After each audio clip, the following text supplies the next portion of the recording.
It's time for the durability test of the banned Huawei Mate 30 Pro. There is currently a ban in place here in the United States that prevents US companies from doing business with Huawei. It's not illegal for civilians to have the phone, of course, but Android phones that don't get updates or have the Google Play Store are not very appealing at the moment. Outside of the USA, though, Huawei is still globally the number 2 smartphone manufacturer, right under Samsung and right above Apple at number 3. So it's still worth taking a look at. The first thing I notice is the wraparound endless screen called the Horizon display, which pushes the power button onto the back half of the phone. Rather interesting. The display wraps quite a bit further around the edge of the phone than it does on the curved edge of my Note 10 Plus. This should be a good durability test. Let's get started.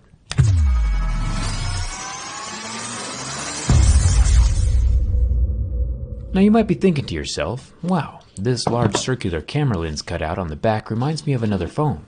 And you're right. Both this Mate 30 Pro and the OnePlus 7 both have large circular camera lenses, with multiple cameras inside. The OnePlus 7 shattered during my durability test. I think the large hole cutout made the glass weaker. So it'll be interesting to see what happens with this Mate 30 Pro, which has the same size hole. Let's start with the scratch test. It's been a minute since we've done a scratch test. If you remember, these Mohs hardness picks can tell the difference between plastic, which scratches at a level 3, and glass, which scratches at a 5 or a 6. Sapphire, which scratches at a level 8 or 9, is one of the harder screen materials. If we look closely, we can see that we are starting the year off right with scratches at a level 6 and deeper grooves at a level 7.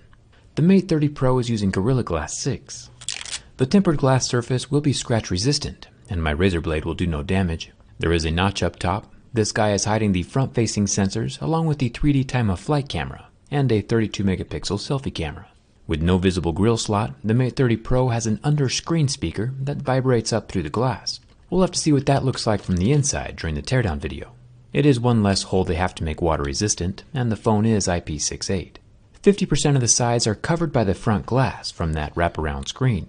The other half of the sides is covered with a very thin strip of aluminum before the curve of the back glass starts. It's mostly all glass. The one colored power button is metal.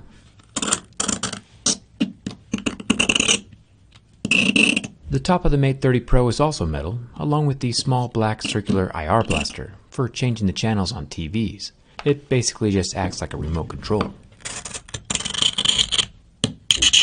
Now, the sides of the phone are where things start to get tricky. There is no room for volume buttons on this phone, so in order to adjust the volume, you have to tap on the side to bring up a volume slider, which is probably one of the worst ideas of all time.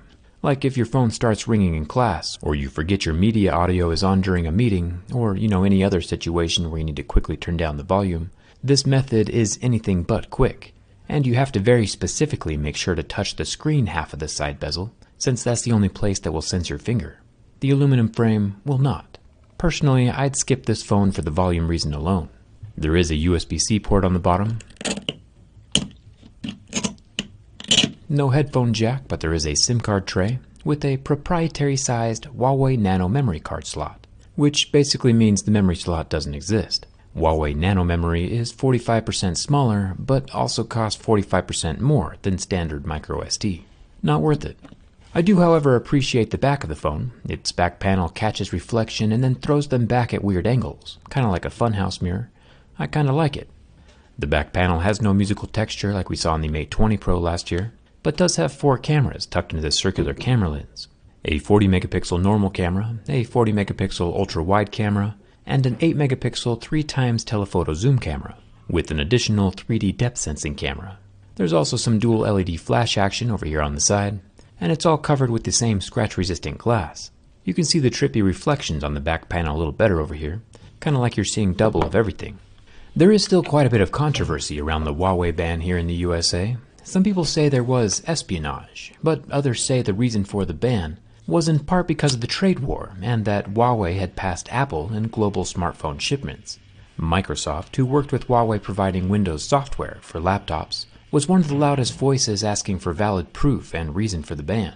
Unsure if they ever got the proof they were looking for, but Microsoft was allowed to start selling licenses to Huawei again in November of 2019, just a few months ago. The 6.5-inch 1176 by 2400 OLED display lasted about 25 seconds under the heat from my lighter, and actually recovered, leaving no burn marks behind. Huge thanks to Audible for sponsoring this video. If real-life government spying conspiracies tickle your fancy, and you'd like to educate yourself for the new year, there's an interesting audiobook called Permanent Record by Edward Snowden. Controversial, to be sure, but still worth a listen. You can get your first audiobook for free, plus 2 Audible originals when you try Audible for 30 days. Audible.com/jerryrig, or text the word jerryrig to 500-500. Audible originals are the exclusive audio titles created by storytellers of all genres, and are only available on Audible. Audible's also issuing a challenge for the new year, to both current and new listeners, to finish 3 audiobooks by March 3rd, and you'll get a $20 Amazon credit. Finish 3 by 3/3, and get $20. You don't need to do anything to enter. Audible will keep track of that for you. Permanent Record did win NPR's Best Book of 2019 award, so it's got that going for it, which is nice. Audible.com/jerryrig, or text jerryrig to 500-500. Now it's time to see if this Mate 30 Pro has the same cracked glass fate as the OnePlus 7. With a bend from the back, we see no flex in the device. It could be the way that the glass is curved that's adding more structure, or it could just be the super strong frame that's keeping the whole phone rigid. Bending from the front, we get the same result. The Mate 30 Pro is a well-built, solid phone. Even though it has a huge hole cut out of the back of the glass, the reason the glass didn't break is because of how stiff it is.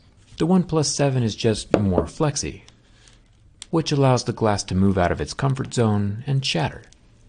Anyway, thumbs up to the Mate 30 Pro for everything except for that volume button situation. But like always, let me know what you think down in the comments. Are invisible volume buttons the way of the future? Hit that subscribe button so you don't miss the teardown, and come hang out with me on Instagram and Twitter.